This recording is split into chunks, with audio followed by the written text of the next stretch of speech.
Tumpukan sampah yang menggunung di depan lorong 25, Kota Tual, Provinsi Maluku, dikeluhkan sejumlah warga. Selain meluber ke badan jalan, tumpukan sampah itu juga mengeluarkan bau busuk yang cukup menyengat dan merusak pandangan lingkungan sekitar. Nampak lalat-lalat ramai mengerubungi tumpukan sampah tersebut. Terletak di tanjakan sehingga pengendara tampak kesulitan untuk menghindari sampah yang berserakan. Aminah, salah satu warga yang bermukim di sekitar lokasi tersebut, mengatakan sampah tersebut tak kunjung diangkut.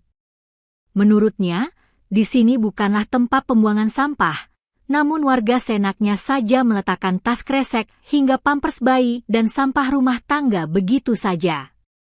Dirinya pun meminta pemerintah desa setempat agar memberikan teguran kepada masyarakat di lokasi tersebut.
Download Tribun X sekarang, menghadirkan lokal menjadi Indonesia.